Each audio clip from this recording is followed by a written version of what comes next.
The Philadelphia Eagles selected Texas safety Andrew Mukuba with the 64th overall pick. I'm going to tell you why he's the perfect replacement for Chauncey Gardner-Johnson. Coming up next, right here on the Locked On Eagles podcast.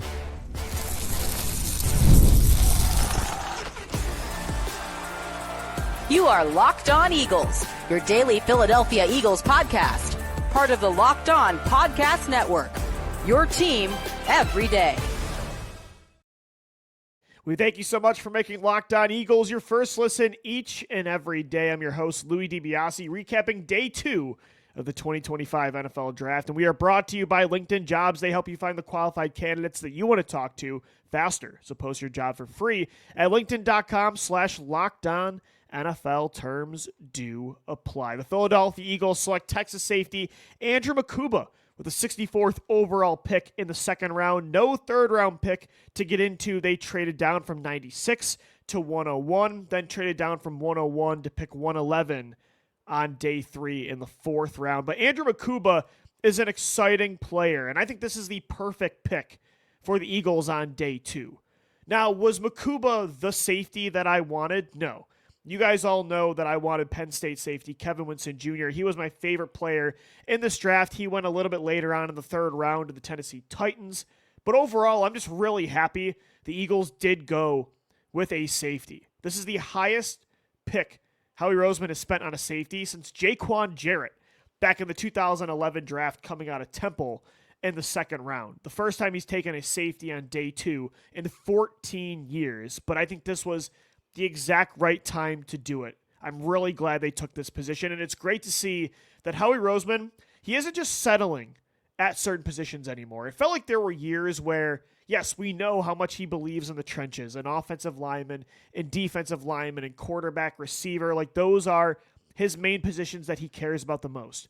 But in years past, it felt like it was overkill. He would just invest every premier asset of a draft pick, of a big contract, of a big trade into those spots over and over and over again. And cornerback would suffer as a result, safety, linebacker, running back. And we would always say, hey, obviously you have the right philosophy. Those positions are the right ones to value, but that doesn't mean you completely ignore. You don't invest in those positions at the sake of those other positions being damaged or just bringing in Band-Aid players for those positions, kind of settling, if you will, at safety, like in 2023, trying to bring in Jaquiski Tartt before they traded for Chauncey Gardner-Johnson, or in 2021, they bring in Anthony Harris to replace Malcolm Jenkins, or they move Jalen Mills to safety in 2020, or 2023, they bring in Terrell Edmonds and then trade for Kevin Byard. Like, just figuring positions out on the fly, I feel like it's hurt the Eagles in the past. And I thought when they traded Chauncey Gardner-Johnson this offseason, which I was not happy they did that, I was a little bit nervous they were going to try that again. I like Sidney Brown and Reed Blankenship, but I felt like if they just ran into the 2025 season with those two, that felt like settling a little bit. Or if they signed Justin Simmons as a Band-Aid signing at safety, that feels like kind of settling. Andrew Mukuba in the 2nd round, that's not settling. And I think Howie Roseman, I don't think he's completely changing his roster building philosophy where now suddenly on defense he's going back to front. Although we'll get into how Fangio, later on in the show, how Fangio's kind of changing his mindset a little bit. But I think what Howie's doing with taking a off-ball linebacker in Jihad Campbell on day 1, taking Andrew Mukuba, a safety, on day 2. In the first 2 rounds, he took a linebacker and a safety, which are things Howie Roseman normally doesn't do. I think a huge part of this is he's no longer settling at positions. He saw how such a complete roster in 2024 won a Super Bowl. And yes, it's going to be hard to always have a perfect roster, but you can strive for it. And that's why I like this Mukuba signing so much. Look at every Super Bowl run the Eagles have been on in the 21st century. 2004, who do they have at safety? Brian Dawkins. 2017, who do they have at safety? Malcolm Jenkins and Rodney McLeod. 2022, who do they have at safety? Chauncey Gardner-Johnson, who led the league at his position in interceptions. 2024, who do they have at safety yet again? Chauncey Gardner-Johnson. Every Super Bowl season where they at least made it to the big game and won 2 rings, they had elite safety play from Brian Dawkins or Malcolm Jenkins or Rodney McLeod or Chauncey Gardner-Johnson, even high-level play from Reed Blankenship and Marcus Epps. This is not a position to, I think, just completely overlook. Now, it's not a position that you should value over the trenches, over quarterback, over receiver, but it's not one to settle on like Howie has done in years past. And it's good to see that he's not doing that. And I actually think Andrew Mukuba, and I was nervous he was going to. Again, when he traded Chauncey Gardner-Johnson away and didn't want to pay him, I thought to myself, here we go again. Justin Simmons likely is going to be the new Eagles starting safety that they signed 2 days after the NFL draft. But no, they bring in Mukuba with the 64th overall pick. And I'm not surprised it's Mukuba. They did have a top 30 visit with the Texas Longhorn prospect. And I think he's actually very similar to Chauncey Gardner-Johnson. When I watched his tape in the beginning of March, right when I really dove into the draft process, I said to myself, this guy plays like Chauncey Gardner-Johnson. When you look at the elite range and speed as a deep zone coverage safety, as a deep cover 2 safety, the way he can close in on passing lanes with that range, that speed, that wingspan. He has long arms for a safety. The ball hawk ability, 5 interceptions last year at Texas, actually led the entire SEC, 7 forced incompletions. Like, he's a playmaker. He's a playmaker. He is very willing to come downhill, crash to the football, and lay the boom like Chauncey Gardner-Johnson. I think they also have a similar weakness, though. They both come in a little hot and miss some tackles at times. He's a little lean frame-wise. I think he could bulk up a little bit to help that missed tackle rate.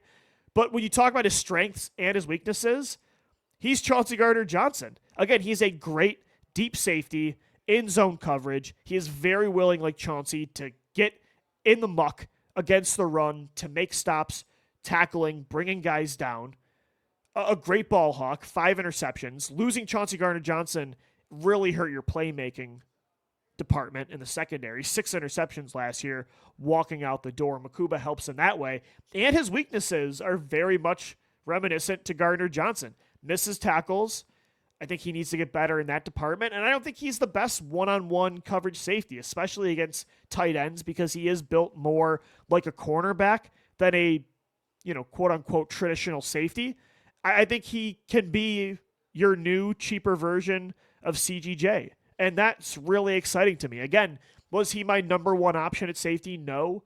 I had Kevin Winston Jr. higher on my board. I actually had Xavier Watts higher on my board as well. The safety out of Notre Dame, who's had 13 interceptions the last 2 years, 6 last year, 7 the year before.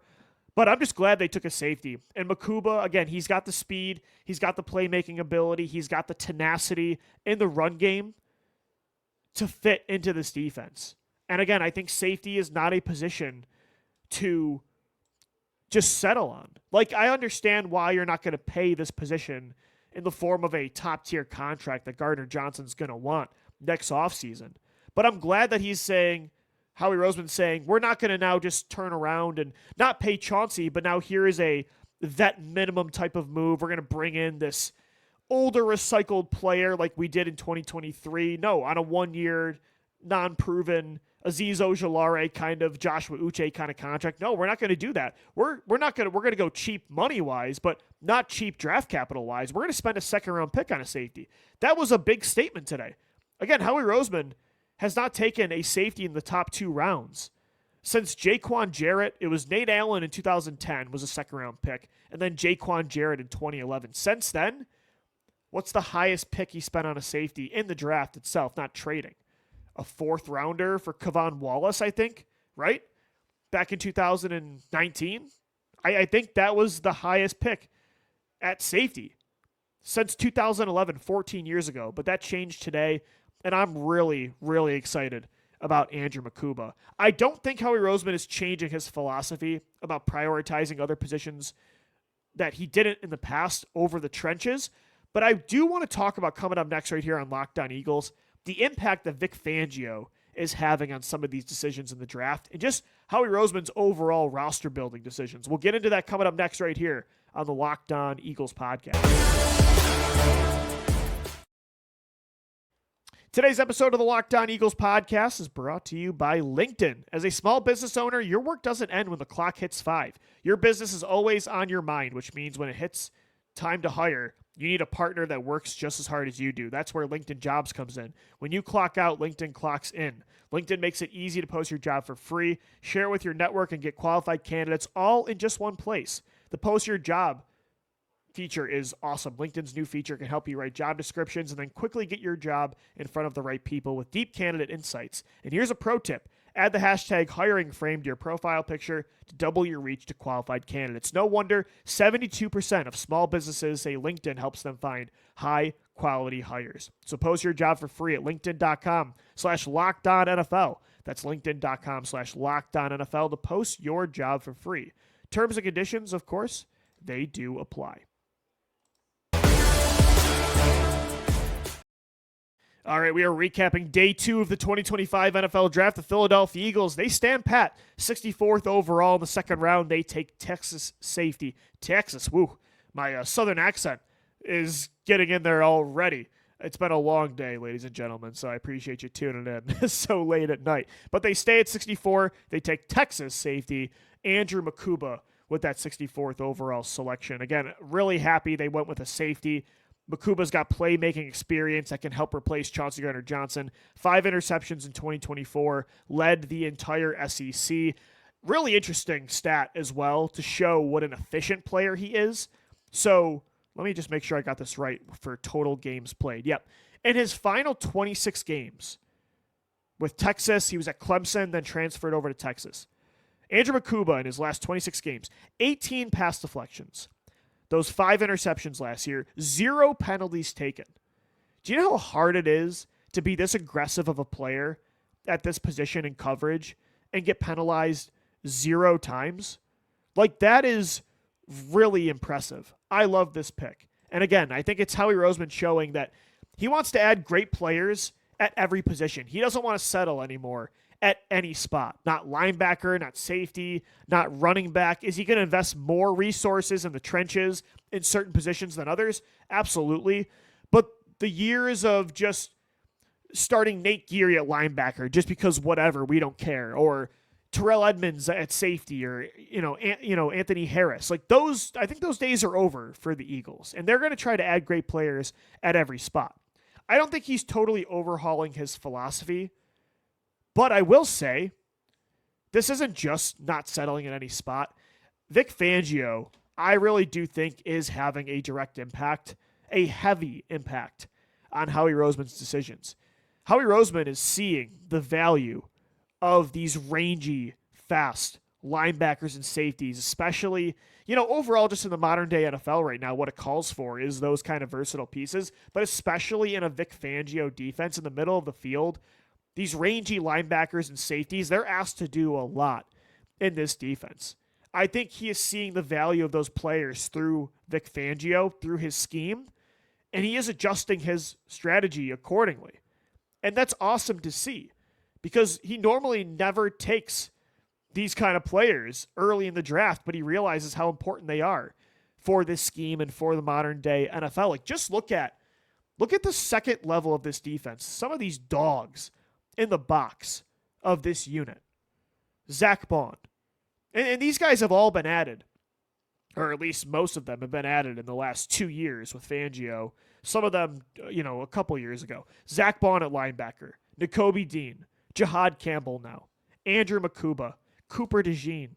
Reed Blankenship. Sidney Brown even. Just a bat out of hell at safety. Jihad Campbell is just I love the description I saw on Twitter today. Somebody described Jihad Campbell as a Swiss Army knife from hell. Like, I love that. Cooper DeJean is a versatile slot corner that can cover any kind of receiver, that can pile drive Derrick Henry into the ground. Zach Bond is an all-pro linebacker that can play inside, that can play edge.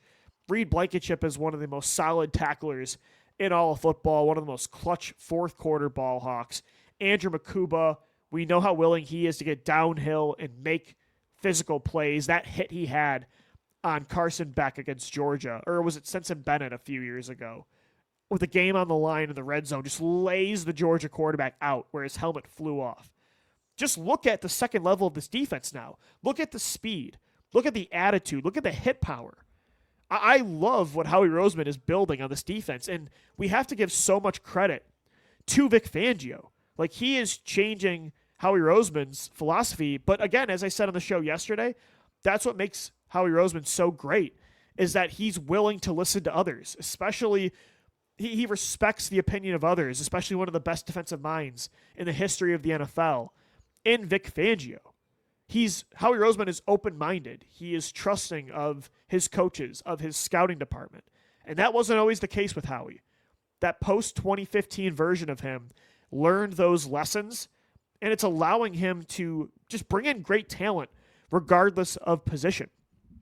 And I don't think that taking players with scheme as the priority is always the right move. I think you should just get great players in the door, mold your scheme around the talent, don't mold your talent around the scheme.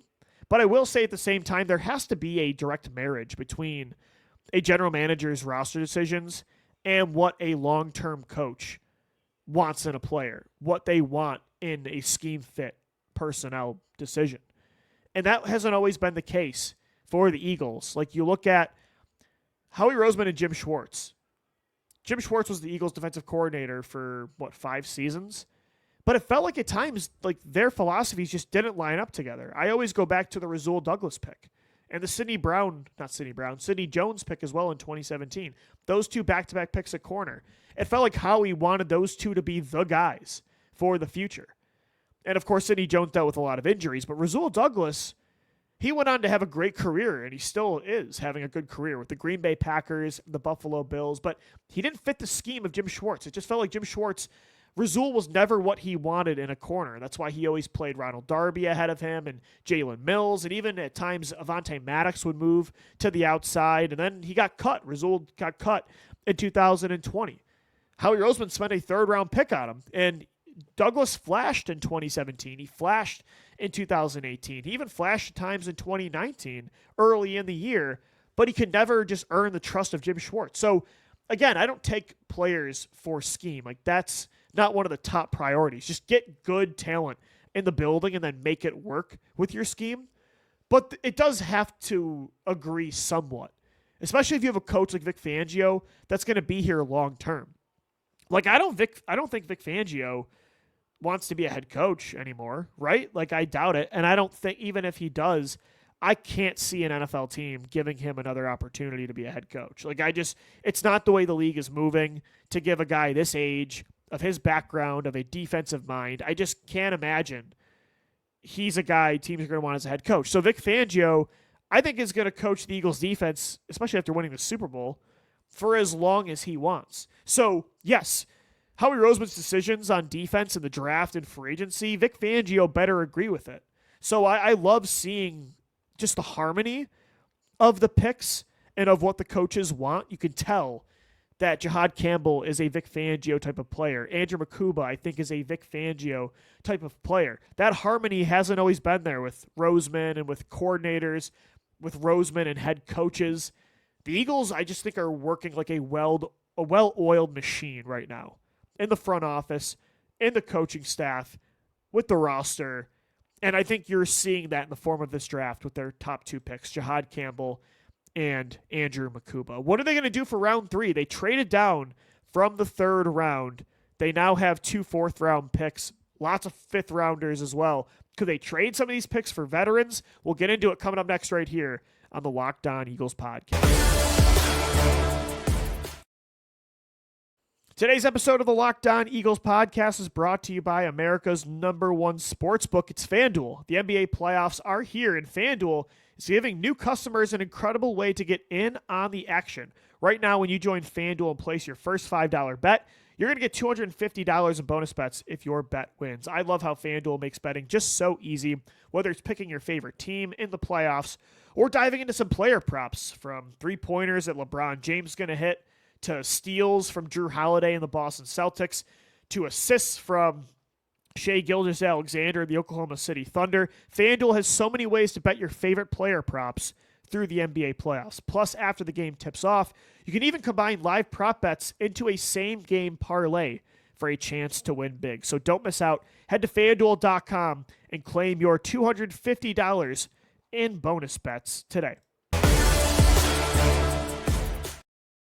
All right, so the Eagles make just one pick on day 2 of the 2025 NFL Draft. The 64th overall pick goes to Texas safety Andrew Mukuba. They had the 96th overall selection in the 3rd round, but they did trade down with the San Francisco 49ers from pick 96 to 101. They collect a 2026 fifth rounder in that trade. Then they trade down again from 101. They also give up pick 134 on day 3 for picks 111 in round 4. So they move down 10 spots from 101 to 111. They'll be picking early tomorrow. They collect 130. So they move up from 134 to 130. And then they get an additional pick on day 3 at 191. So the Eagles get an extra pick tomorrow. They move up in the 5th round from 134 to 130. Or I should say the 4th round from 134 to 130. And then they move down 10 spots from 101 to 111. They also collect a 5th rounder next year because they moved down originally with San Fran from 96 to 101. That second trade was with the Denver Broncos.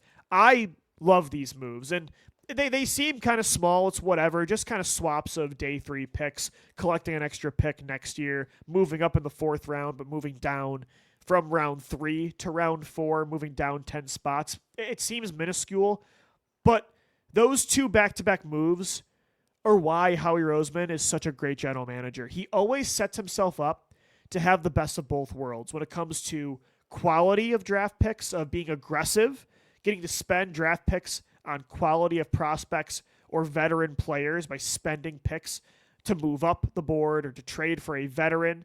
But you're also not sacrificing quantity because Howie Roseman is so good at immediately when he trades up for a player, when he trades for a veteran, then he trades down from the 2nd round, from the 3rd round, and he collects more ammunition in future drafts. Like he can have his cake and eat it too. He can be aggressive, go for that quality, but it doesn't ever sacrifice the quantity. Like for instance, yesterday, he trades up 1 spot to make sure he gets Jahad Campbell. It sounded like the Cleveland Browns, from what I heard, wanted to trade up for Jahad Campbell. So he trades up 1 spot, gives up a 5th rounder this year, then immediately today replaces that 5th rounder, gets that pick back in 2026. That's what I like about Howie, is he's always moving up and then moving down, moving up, then moving down. He's having his cake and he's eating it too. That's why collecting draft picks is so valuable, because you can do both. And Howie Roseman, man, he has a chamber of picks. He has 20 draft picks the next couple years. He has 10 picks next year in rounds 3 through 7. He has projected 3 3rd round picks, 2 4th round picks, and then 5 5th rounders, I believe. No, 4 5th rounders and then a 7. So 3 3rd rounders next year, 2 4s, 3 5s, and a 7. I mean, it's ridiculous. I think you will see tomorrow, though, like, he's not going to use, again, part of why you collect these picks is, yes, you have a lot of chances at bat to make sure you hit on some prospects, but it's also, again, to be aggressive. You don't want to spend, you're not going to draft. There's only so many players you can have on a roster, so many rookie contracts to give out. You're not going to use all of these selections in the next 2 years. Part of collecting is so you can also spend some of these picks on a trade up or a trade for a veteran. I do think you're probably going to see that tomorrow. I could see them trading Dallas Goedert away and collecting more picks, but I do think tomorrow, if they don't, especially at tight end, because Goddard's likely on the outs, if they don't draft somebody like Gunnar Helm, who I actually really like, he is the last tight end in that tier 2 for me that I would target. Terrence Ferguson's off the board. Mason Taylor's gone. Harold Fannon's gone. Elijah Arroyo. All 4 of those guys went today in the 2nd and 3rd round. Gunnar Helm's like that last guy out of Texas, maybe back-to-back Texas players they draft. He's that last guy in that tier 2 that I'd feel comfortable with being a potential replacement, I should say potential again there, for Dallas Goedert. But if they don't take Gunnar Helm tomorrow, I could totally see them say, let's use some of these picks. Let's go get Michael Mayer from the Las Vegas Raiders, a 2nd-round pick just a couple years ago that's now buried behind Brock Bowers and his 3,000 catches a year. Maybe they go for like a Luke Musgrave from the Green Bay Packers as the Packers continue to draft pass catchers. They drafted a receiver in the 1st round in Matthew Golden, in the 3rd round in Savion Williams from TCU. So maybe he's available. Maybe Musgrave is available. Maybe Michael Mayer is available. Expect some sort of trade tomorrow because they're not going to use all of these draft picks on day 3 in 2025 and in 2026. So I think that's what you should expect tomorrow with all these draft picks they're collecting. What positions do I want tomorrow? Again, I'd like to see them add a tight end, whether it's through a trade or it's by taking I think Gunnar Helm's the guy for me. Gadsden out of Syracuse would be an interesting player as well. Maybe Luke Lachey from Iowa. Iowa is normally tight end university. I could see that. That's something I want. But I want to see them bring in an interior lineman. That's number one of the priority now. You got your safety. The tight end class is kind of picked clean. For me, give me somebody in the guts of the offense or the defense. Like, give me Deion Walker, the 6'7" defensive tackle from Kentucky. 6'7", an explosive first step. Give me Jared Ivey from Ole Miss, an edge rusher that I think translates better as an inside rusher. Like, give me somebody like that. Give me an offensive lineman that can play guard and tackle. Like, add some depth. I'm actually really surprised. 2 years in a row now, the Eagles have not taken an offensive lineman in the first 3 rounds. That's actually shocking to me. Take an offensive lineman, give me a defensive tackle. Those are the top 2 positions that I want to see tomorrow. But I will say, if they take Gunnar Helm, that might be my favorite player left on the board. Him or Jared Ivey or Deion Walker. Those are my top 3 guys left for the Eagles, my wish list for tomorrow. Deion Walker, the Kentucky defensive tackle.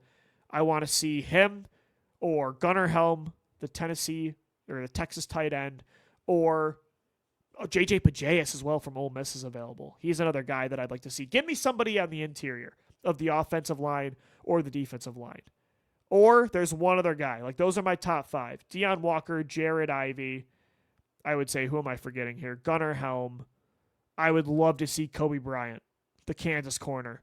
He is a dream pick as well. So there's still some really good options available. I would love to see the Eagles be a little bit aggressive tomorrow in the form of a trade. But I also think that they should address the trenches. I think they need to take an offensive lineman, a defensive tackle, add a little bit more depth to the interior.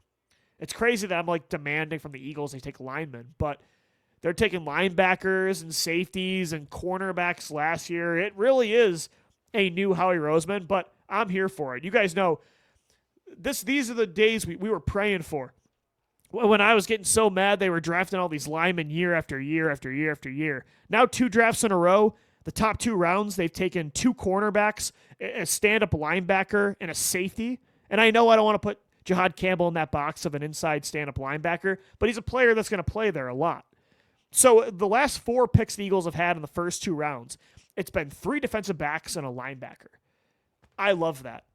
Howie Roseman, thank you. You did what I asked for. I was yelling on this podcast for years to please take just some time to invest draft picks in those spots, and he has done it, and I'm over the moon about it. All right, guys, that's going to do it for today's edition of the Locked On Eagles podcast. Thanks so much for tuning in and making us your first listen each and every day. We'll be back as well tomorrow for some more recaps of the Eagles' Day 3 selections, a podcast for you each and every day. We never stop right here on Locked On Eagles. As always, thanks so much for downloading, watching, and listening, and let's go Birds. Fly, Eagles, fly.